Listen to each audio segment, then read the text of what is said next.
Hello, Steeler Nation, and welcome to the Steel Syndicate podcast with me, your host, Britsburgh, Owen, your voice from across the pond here in the UK, and Steelers Nation Australia, Mark, down in Australia. Mark, how you doing, bro? I think I'm behind times. I really don't understand what is going on right now.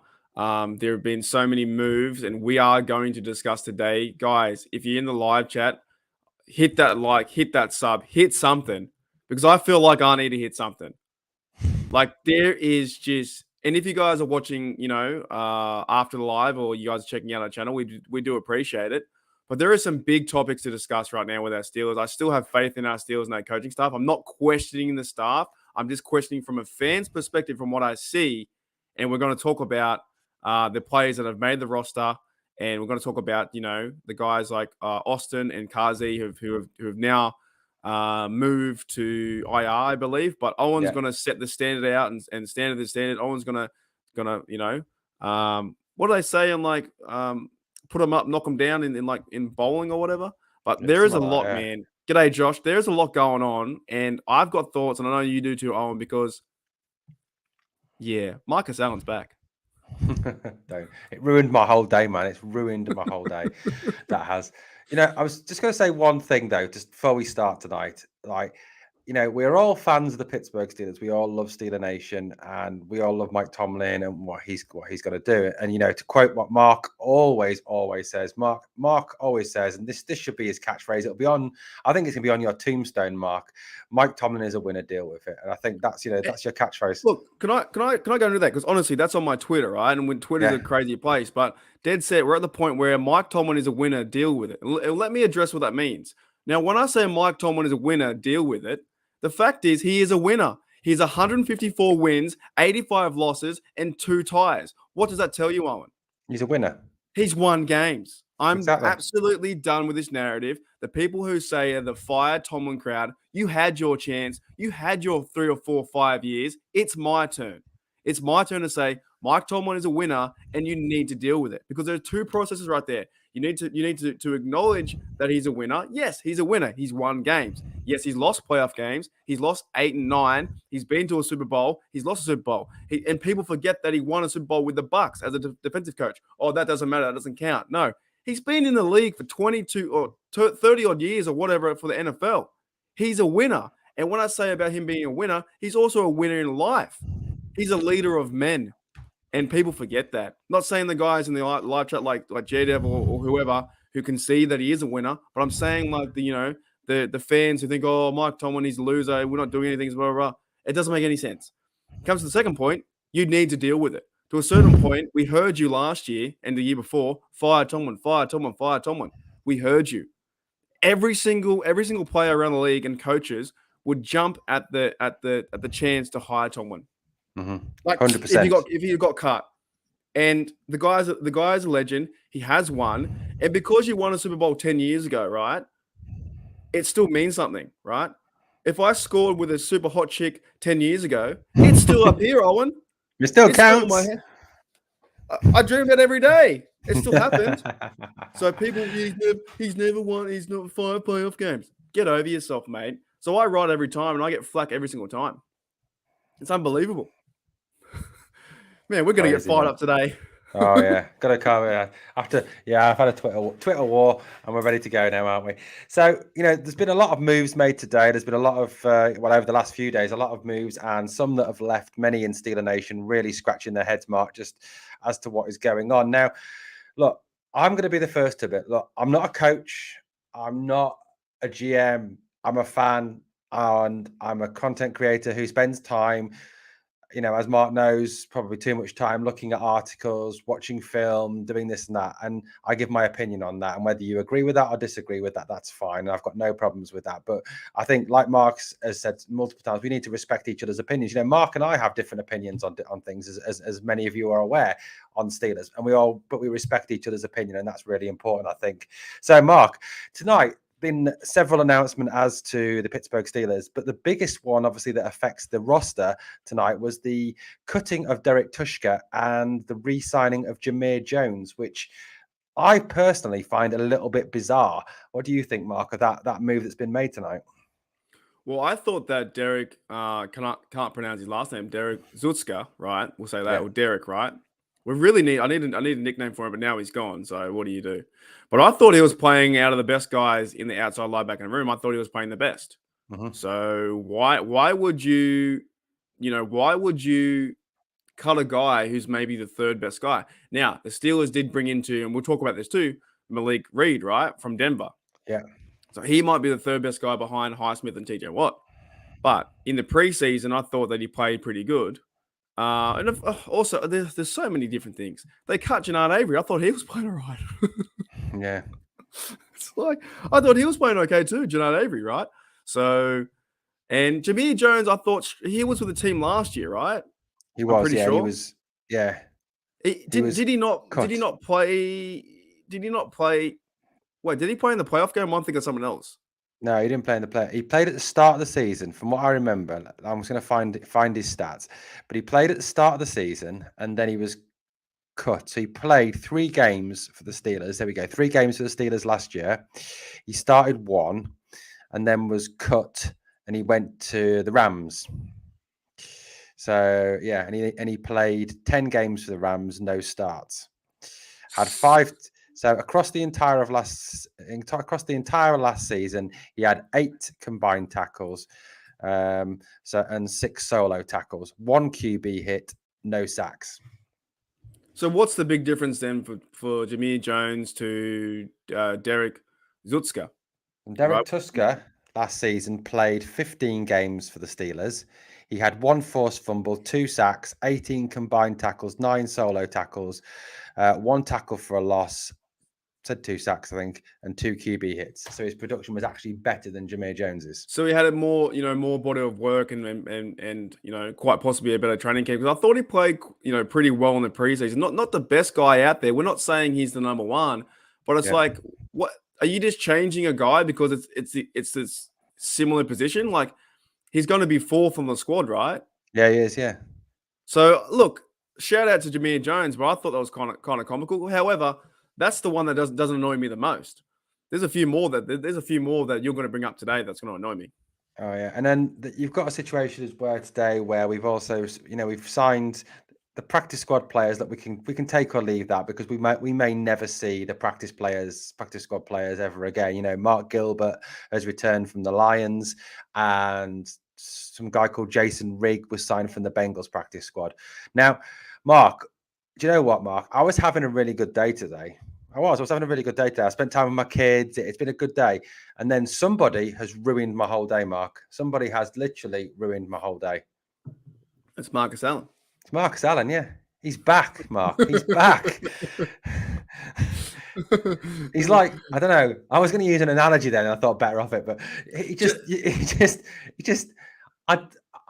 you know what? And if I hear this phrase, and I know this annoys you as well, Mark, because you've told me this.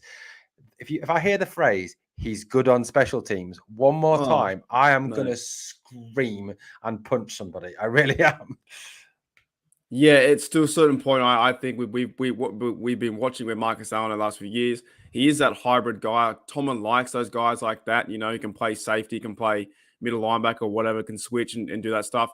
I never really see him get too dirty in the play, if that makes sense. Yeah. He's not a Vince linebacker. I would rather watch a guy like Mike Robinson. Of course, he did make the team. That's fantastic. Maybe we'll go through some of the guys who we did like in the team, and we won't be all negative. But with Marcus Allen, for me, is I never see him make too many tackles. Look, I'm not a coach either. This is all fan perspective. But what I see is what you guys see too. You don't see him in the play. You see him, he's more reactionary than he is, trying to figure out the play before it happens, right? Mm. He's always the last. He's kind of like a Devin Bush. And I just have not seen, we've talked about it before. You never hear a big special play for Marcus Allen. Oh my goodness, interception, fumble. It doesn't happen. It doesn't happen. So, what are your thoughts on Allen? I honestly just cannot see the point of it. I mean, one of the points, somebody who was criticizing me earlier on Twitter about saying about Marcus Allen, and it was somebody who I actually have some respect for, who actually contributes to another Steelers site. I just said, you tell me a time when you've watched a game as a fan and you've actually come away and said, God, Marcus Allen had a good game today. I can't, honestly, hand on heart. And I stay up till 2, 3, 4 o'clock in the morning watching games, and I watch games and I'll rewatch them again, because of what we do here on Steelers Syndicate and what, Britsburgh Owen and everything like that. And I've never ever watched a game and thought, oh, there's Marcus Allen. He's having a good game. Mark, can you tell me, have you ever seen him do anything? No, and I'm going to back it up. So I'm reading his stats right now. Look, and maybe stats aren't the best thing to look at. However, they are, body of evidence, and what Tomlin talks about is what, body of work. I don't think he's ever had a sack. If he's a middle linebacker, I don't think he's ever had a sack. No, he's never had a sack. So in three years from 2018, he's played in 32 games, 45 total tackles, 26 solo, 19 assisted. No sacks, no fumbles, no forced fumble recoveries, no yards, no interceptions, 0 yards, nothing. And what's STF? What's that? Stuff. He's done stuff. I'll have a look. Just give me a minute. STF, I think that means he ran down into the pocket or whatever. So you've got 2 of those. No pass deflections, nothing. So let me read that again, right? 0 sacks, 0 forced fumbles, 0 forced fumble recoveries, 0 yards, 0 interceptions, 0 2Ds, no pass deflections, nothing. So how is he a good player? He's very good at dancing, Mark. He's made tackles, right? he's made tackles, but we have not seen him in 3 years' time as a linebacker. And this comes to the argument. I think I want to really push this into the special teams argument, right? Because we have players on the other side of the offense, and we need to talk about too, right? Those guys it's ridiculous. Oh, but he makes contributions on special teams. So what? And Derek Watt's there and Snell's there. They do it too, right? But Marcus Allen, to me, is not a true linebacker. He hasn't made one play where he's made a sack, and maybe the scheme could be different, but he hasn't made a play where he's been there to force a fumble or an interception, even a pass deflection. Not one pass deflection in 3 years. That's bad. I know, and he's done nothing. He's done literally nothing. And I don't know how much he's getting paid for it, but he is obviously. I like I said, and the problem is, I think there comes a point where you've got to stop using this. They're good at special teams argument, because how many players can you retain on an NFL active roster just because they're good at special teams? It looks about 3 or 4. About 11, isn't it? But I mean, if we come on to someone else, I mean, one of my and sorry, Steeler Nation, for starting this podcast in a very negative way and moaning. Yeah, we're pretty fired up. I'm sorry. Yeah, but Mark, I'm going to say 2 words to you, Derek Watt. Mate, here's the other one. That and you know the money, right? So I'm trying to find. I'm trying to find Derek Watt. So here's the stats for 2021. What Derek Watt, and we'll talk about this idea about he's good on special teams. Yeah. And that's not an argument. That is not greater than being what your position is. Let's put it that. Okay, you can be fantastic on special teams. It's not an argument for that, right? Now, I do bring up all the time how I think Miles Boykin is a really good gunner. However, I think he's a good receiver too. I think he can do both, right? So don't jump me like that. Well, Mark's saying gunner's only good here. Sorry. Boykin's good as gunner, which he is. He's a good gunner. And I loved what DHB used to do, being a gunner and being a receiver. I love that. They did both, right? Now, Derek Watt, last year in 2021, he had rushing. He's a fullback, but you can still use him in the rushing game. He had one attempt. He played 17 games for 1 yard, right? He then, in the receiving game, Derek Watt had, and look, I know he's a fullback, so don't jump at me, right? He had 3 receptions for 15 yards. Now, here's the kicker. So everyone's saying we need him because he's good at special teams, and Owen can talk about the money soon in just a minute. He played in 17 games. He had 14 tackles the whole year. 14 tackles in 2021. How does having 16 yards on offense and 14 tackles on defense or teams, make it worth the money he's getting paid. And also, I'm not even sure how many times that Watt was on the field to be a fullback. I wish I knew that stat because I would say it's very low. Oh yeah, 100%. It's really low. I mean, just to go into the finance side of it, Mark. I've got here the spot track breakdown, and it gives you all the players' base salaries, their signing bonuses, their roster bonuses, all the bonuses, the dead cap hit if they were cut, and then it gives you their cap hit. And it also gives you the percentage of the cap these players take up. Now, obviously, TJ Watt is number one with a $31 million cap hit. But Derek Watt, now, out of 53 men on this roster, Derek Watt should be where? Near the bottom, do you think, Mark? Oh, easily. If he's only teams, guys, he needs to be, like 40 odd, 45, 30 in the whole team. Yeah. Well, in the whole team, Mark, he comes 10th. See, that's crazy. And where it gets worse is I've just done a bit of looking now. On the offense, only Deontay Johnson gets paid more than him. But he's our number one receiver. Yeah. I don't understand. Look, it's even if he's one of the best players, right? If he's one of the best players, still to the same point, just because he can play special teams does not mean that should be better than his role being fullback. Now, I wish I knew the stat. I was trying to find the stat for last year for the percentage, but the eye test last year is the Pittsburgh Steelers did not use the fullback play to that ability last year. We didn't really see Watt on the field that much. I wish I could figure that out. I really do. I think there's a way you can find out how many snaps per game they had. Probably some site has it, right? If we get a chance, by then the podcast will figure it out because that will really drill home our point. If he only plays like 10 snaps, 15 snaps as a fullback in the offense and does 14 tackles, that's one tackle per game. That is literally like what, one tackle from like what, $250,000? Yeah. You know what I mean? It doesn't. Crazy, to me, it doesn't make any sense. It doesn't make any sense that why Watt's on the team. And of course, he could be, TJ's brother. Things like that, things of that nature, right? TJ's brother, but why aren't the Steelers? I'll ask you the question on why aren't the Steelers using the fullback and using Watt if they're paying him that much money? Because I don't know. I honestly don't know. Other than the fact that he's not up to the job, that would be the only answer. I mean, I don't think the other thing as well to consider is, if you look at the NFL now, how many teams actually effectively use a fullback? That's one question to consider. So I know the 49ers have Kyle Juszczyk, who's probably the best fullback in the NFL. The Ravens had, was it Richard or someone last year, but I think he's moved on now. They used him in the receiving game. But other than those two, I'm struggling to really think of a fullback that's been used.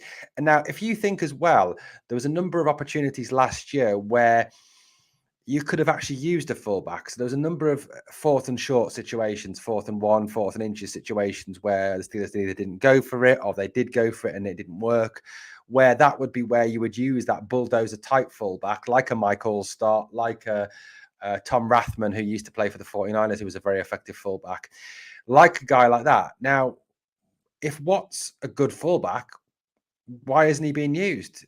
And why isn't he being used in those situations? That's a question, that I would love someone to actually put to Matt Canada or to Mike Tomlin and actually ask him, why isn't Watt being used on the offense? Yeah, and also to a certain degree too, Derek Watt didn't play any preseason. No. He didn't play one down in preseason, and yet he automatically makes the team. So yes, we are not coaches. We get that. But as a fan, you're like, what if there are guys out there who went out and bought, not TJ Watt's jersey, but they bought Derek Watt, and they're like, when am I going to see my guy play? He never plays on the team. He never plays in the fullback motion, but in front of Najee, which I think would be actually, it's probably need that with some 2 tight end sets to help the offensive line get some push, because you got to use him as a battering ram to pretty much how play the game how it's played back in the day. Run the football and run behind your lead blocker. And we haven't seen that. And I really, what frustrates me is I can't find that stat. But I'm telling you, it's not very high. We didn't see him all last year. And if to the idea he made special teams, he made 14 tackles. Does that justify paying him $4 million or whatever? Is it $4 million a year, whatever it's on? I'll tell you now in a minute. His cap hit is $4.713 million.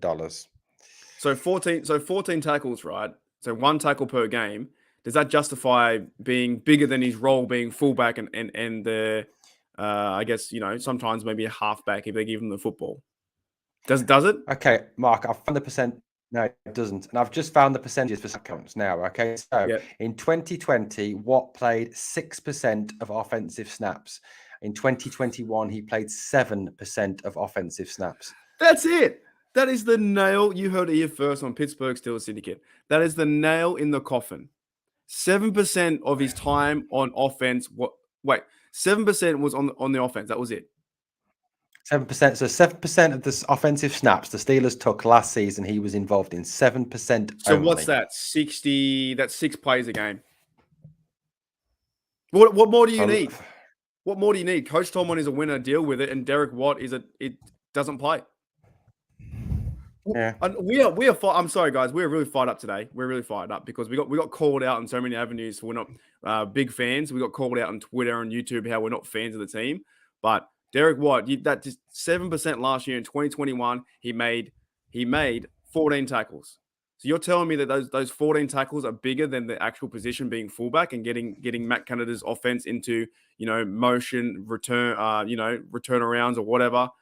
Using the fullback out to another check down. Like they even used to pass the football to Dan Crider. You know what I'm saying? Roosevelt Nix has been a better football fullback than Derek Watt. They've used him more. You can't use this argument of like he's good on special teams because the percentage right there tells you they only use him 7%. So you're wasting all that money and also a roster spot. I would rather see let's go to a bit more positive. I would rather see the Steelers use Connor Hayward back there because he's shown he can be a football player. Come on, man. It's crazy.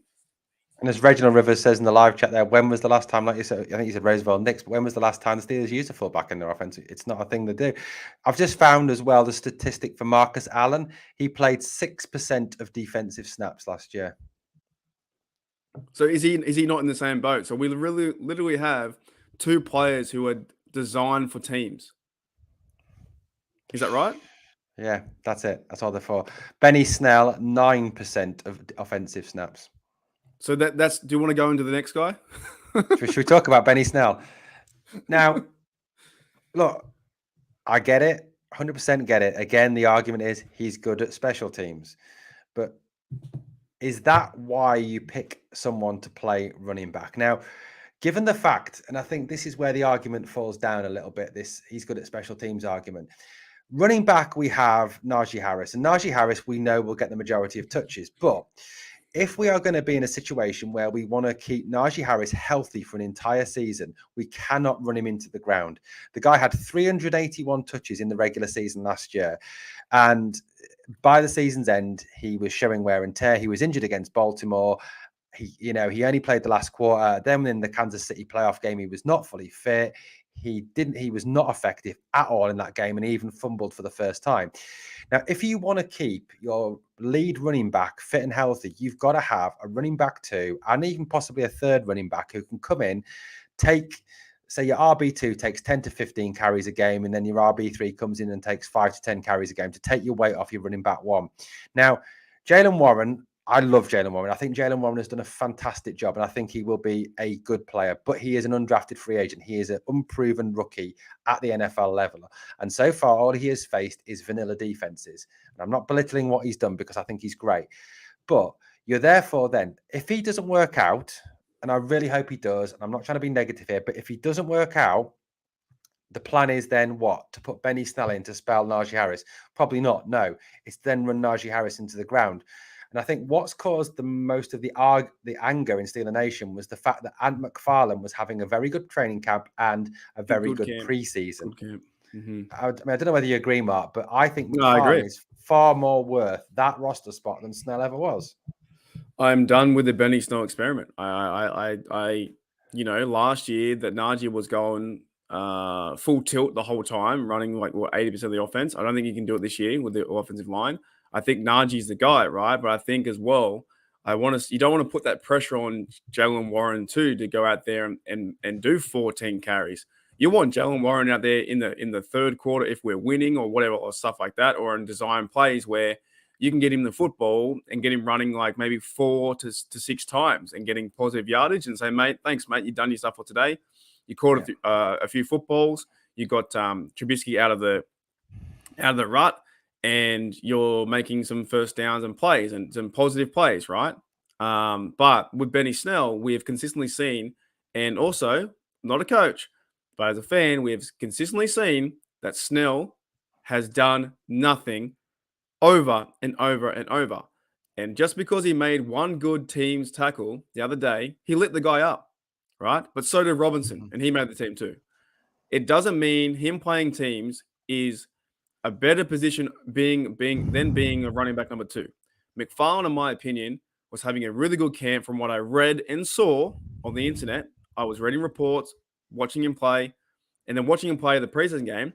I thought he was really good as well, right? Mm-hmm. That cut I think he made against the Seahawks was like, oh, wow, he kind of gets it now. He ran right to the line of scrimmage. He cut on his right foot. He banked out to the left and went straight. And also, if you want to talk about special teams, he did some really good kickoff returns in both. I think it was the Seahawks game and the Jags game. He got about 15, 20 yards returning the football on kick return. So he can play that way too.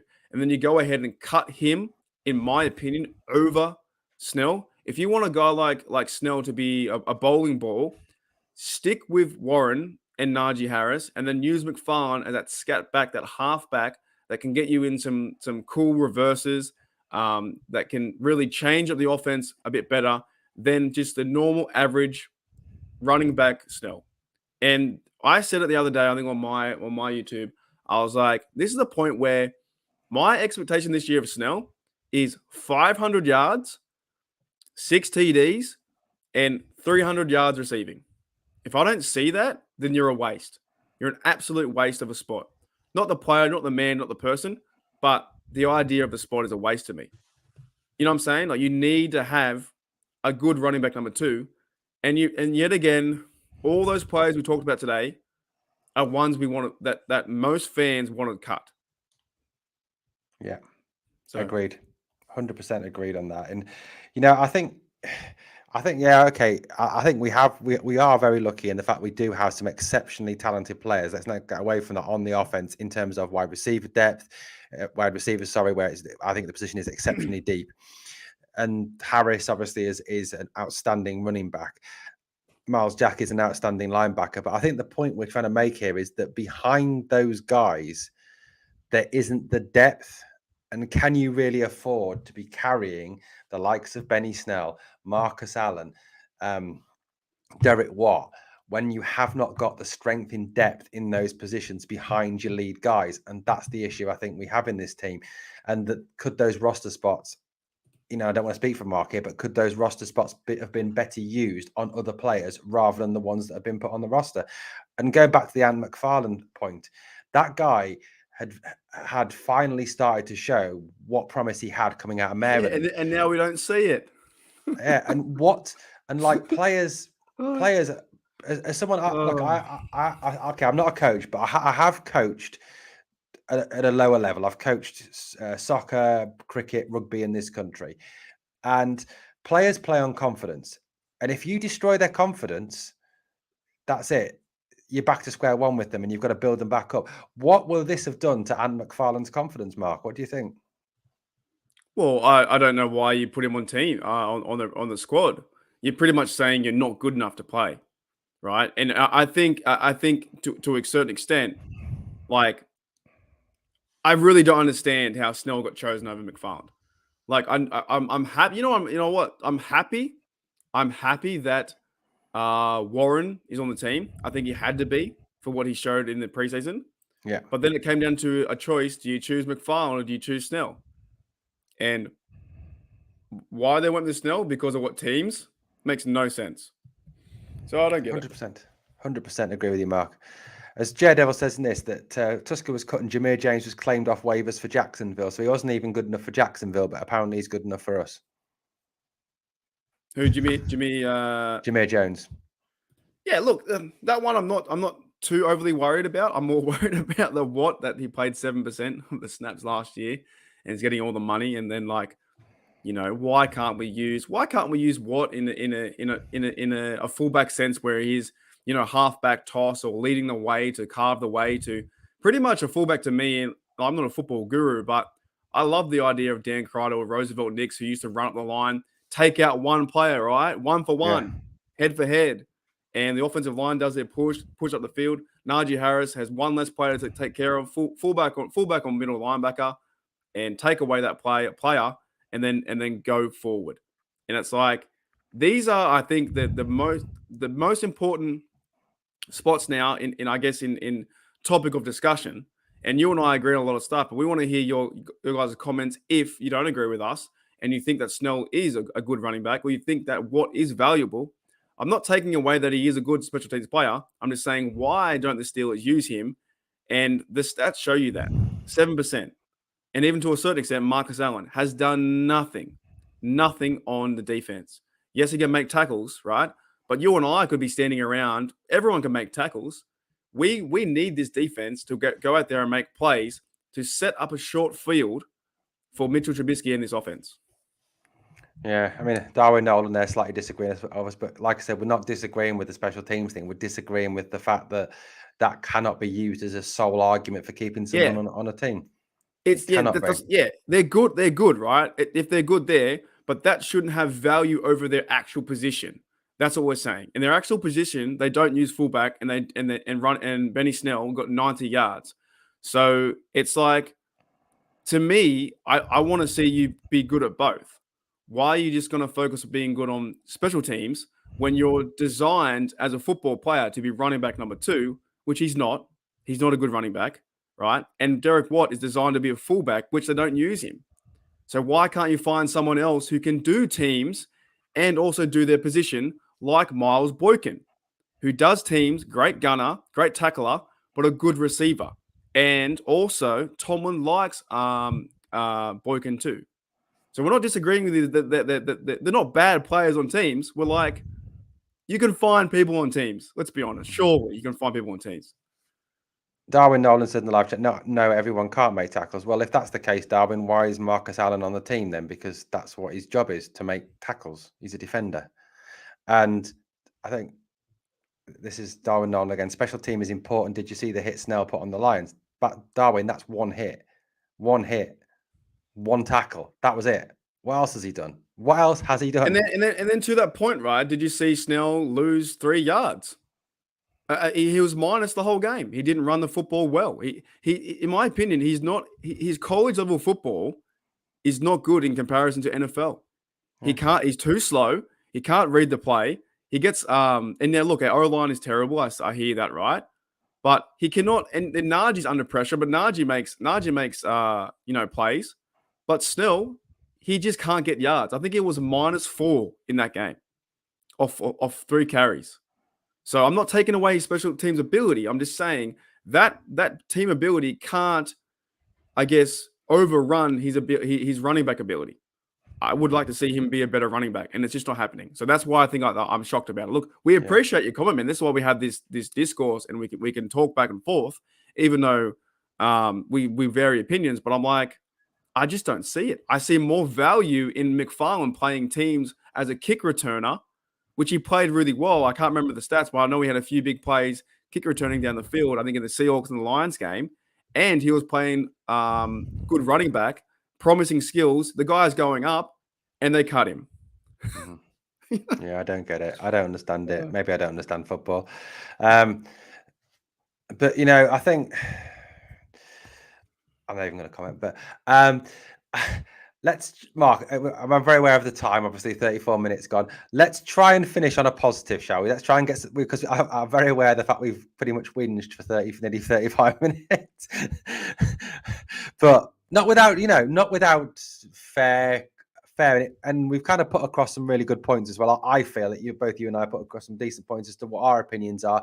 And like I said at the start, everyone is entitled to their own opinion, whether you agree with it or disagree with it. Here's a point though, and Darwin makes a real good point, right? And Derek is TJ Watt's brother. I don't care. I really don't care if he's his brother. Cut him. Well, how is that? The fact is, that's what we're saying. That these ideas of the relationship is more political than it is actually skill level, right? I don't care that he's his brother. He needs to be a better fullback, and just because he's his brother doesn't mean he makes a team. Right. I think that's absolute hogwash. It's the reality that's happening, right? It's the big reality. Okay, you got TJ Watt, you got Derek Watt, they're brothers. He's got to make the team. But the reality, is also he needs to be playing fullback and he needs to be doing more than just doing 14 tackles in 1 year. That's one tackle per game. That's it. 15 yards and one carry. And 7%, he played 7% on 2021 teams. And he's going to take a spot over someone else, which I think, in my opinion, you can put in Connor Hayward, who can do just as good a job of tackling, playing fullback, playing tight end, and even playing halfback. But no, they're gonna put in Derek Watt. It's unbelievable. It is unbelievable. So the notion of he's good for teams, right? That should not trump the idea of him playing on offense. Because at the end of the day, you need to play.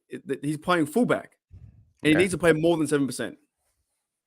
Yeah, and as Claude Bishop said, $4 million for a special teams player. That's absolutely crazy. That is a lot of money to be paying someone who's just good at special teams. And look, I think that's part of the problem. Darwin, I think we agree, right? I think we agree, right? That's why it's crazy. It's why it's crazy. So look, we agree, but I know that it's like this. We know what the Steelers are going to do. I think we all knew Marcus Allen was coming back. I think we all knew Snell was going to make it. But why couldn't they just surprise us? Yeah. Just surprise us. Crazy. So, let's try and finish on a real positive note. Okay. So, Mark, give me some, give me 3 players that you're really excited to see on the roster. Okay, so on the roster, I believe Steven Sims made the game, made the team. Yeah, he did. Now, I know he's the guy that's down there, but look, we have Pickens, these guys. They're the easy ones. I'm really happy to see Steven Sims. Of course, first of all, I like the number 82. I thought the guy had a fantastic preseason, right? I thought I would have been, if he got cut, it kind of sucks, but I think he's a valuable part of this team where I think he will he'll catch some footballs out there. He might catch 25, 50, 25, 30 footballs a year and, really, really have an impact on the team. Of course, as well, I thought Boykin, because I love the way how he plays teams and he can play. Receiver too. Boykin is a really, for some odd reason, I say it everywhere I go in my podcast. If it's here, BTSC or yours, mine, wherever. I like the idea of gunner. I always thought gunner was an interesting position where you literally have to beat your guy in front of you, run down and make the tackle, and they can't advance that football. They can't advance that punt return at all. I've always liked that. They make big plays. They cause forced fumbles. They do that kind of stuff. So I'm glad that Boykins made the team. Who else would be? Can you refresh me some names on defense that you might have thought that kind of stood out? Mark Robinson. Yeah, Mark Robinson. I'm glad that the Steelers didn't go. I'm glad they didn't go and cut him, man. Like him and probably Warren, like those kind of guys on the edge where they're new to the team. I'm like, sometimes, what your mate Roche, right? He plays so well and they just cut him. So I'm glad that Mike Robinson made the team. What about yours? Well, as I pull up there, what Claude Bishop says, Sims, Robinson, and Connor. I've got to agree with you about Sims because I think Sims can also have a role to play in the return game. He was very impressive in returning punts and kicks in the preseason, and also the fact that he was used on a lot of those reverses as well, wasn't he? In terms of the gadget style plays that we saw. Now, who else? Connor Hayward. I'm glad that Connor Hayward made the team. Yeah, I think he is going to be a very, very useful weapon on both, as a fullback, as a halfback, and as a tight end, and on special teams. There's that word again. I think he is very, very good. I'm really pleased that he made the team. Who else?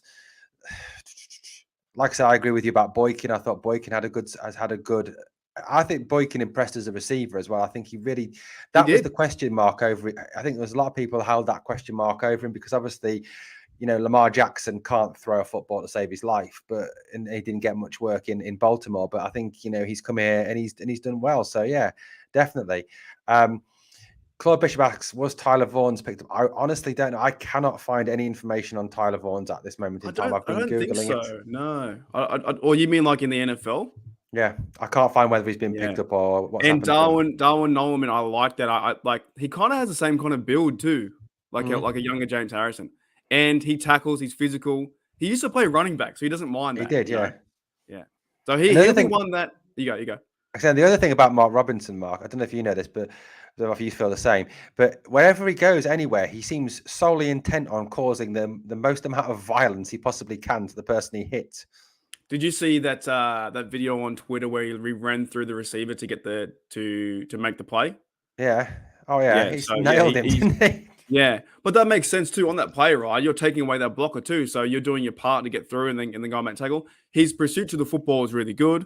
I was glad that the Steelers didn't go and drop him in there. Look, the Steelers might not play Mark Robinson, a lot this year, but let him develop, let him learn, let him get bigger, let him get stronger. Look at the guys like Trey Norwood and Isaiah Loudermilk who come back after a year and they get bigger, right? They're just bigger bodies now. You look like TJ Watt gets bigger, stronger. Najee Harris, bigger, stronger. So I'm not saying put out Mark Robinson to go and play for the whole year. I think that would be kind of crazy. But you never know. Maybe near the back of the end of the half, they might play more than Devin Bush. But I think it's going to be Devin Bush, Miles Jack, and probably Spillane in there too. And Spillane's probably a guy too that we could probably talk about next week or whatever, because he's like, well, up and down. Is he good? Is he bad? But I'm glad they kept Robinson there. I really am, because he is going to be exciting to potentially maybe be a linebacker in the future. Oh, definitely. I think he'll have some part to play this season, whether it's, on certain packages. I think they will use him this season because I don't think it's nailed down at all, the player who's going to play alongside Miles Jack. Jack is phenomenal. I think Jack has been amazing. But I think, as to who plays alongside him, well, I don't think any one of Bush, Spillane stood out. Robinson is a rookie, obviously played 1 year. So at the end of the day, I think it could be the fact that we will see him at some point this season. We're gonna have Marcus Allen and Devin Bush playing together. Oh, it'll be amazing. Then no one tackles. Look, we're only joking, but for every joke there's a bit of seriousness. It'd be bad to see. But no, overall, man, I'm pretty positive. But it feels good to get that off my chest because there was a lot of news, and it's like why they keep Snell, why they keep this guys. Look, we understand it could be the football politics of like, well, it's TJ's brother, of course, it's Snell's been there a long time. Maybe Snell. I don't know. I just don't know. I hand the football to Jalen Warren, please. He's more exciting to watch. He falls forward. He wants to get physical. Snell to me is just too slow. But that's me today. Yeah. Dan. Yeah. Yeah, I think that's it. I guess we're going to call it. I think that's obviously the times we're done. Thank you to everyone in the live chat who's contributed tonight. It's been a lively live chat tonight with lots of contributions. Thank you so much for everyone who's been involved. I think it's one of the great things about doing a live is the fact we have that, something you don't see when you make videos is what is people reacting to you as you talk, and it's great having all those people, there. Mark, any final thoughts before we call it a show? Hey, I just want to say we're about 1 week away from the Cincinnati Bengals. Now, I guess over the next few weeks or few days and that, we're going to be like, okay, this is our 53, and of course, it still might change, right? Yeah, it still might change.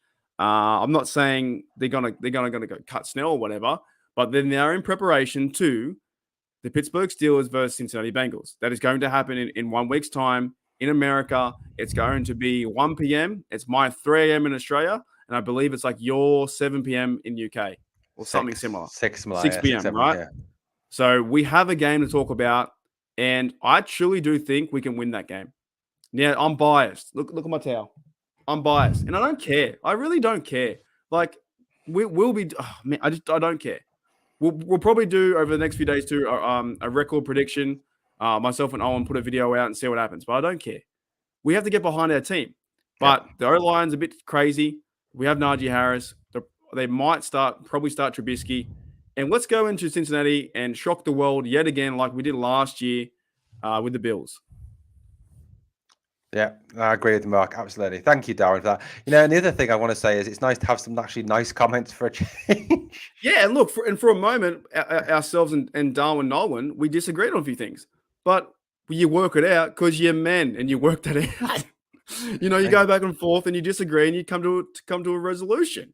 Yeah. So that's awesome. Like it's like there's no wrong answer. But the only wrong answer is when you start calling people names. Like me and Owen got lit up today on YouTube and Twitter. We got actually lit up. Oh yeah, properly lit up, man. Properly lit up. I'm surprised I haven't been blocked from Twitter, to be honest with you. Oh. Okay, thanks, Mark, for that. Thank you. Great show, Mark. Thank you as always, man. Okay, guys, we'll be back, obviously, later this week to talk to you all, and keep checking out the content on the Pittsburgh Steelers Syndicate, which is doing so fantastic at the moment. Thanks to all the support that Steeler Nation are giving us. Thank you so much. It means the world. And if you've just picked up this video at a later date, hit that subscribe, ring that notification bell so you don't miss out on the amazing content that comes out from the Syndicate. And let's finish this. Shall we finish it, Mark? Here we go, Steelers. Let's go.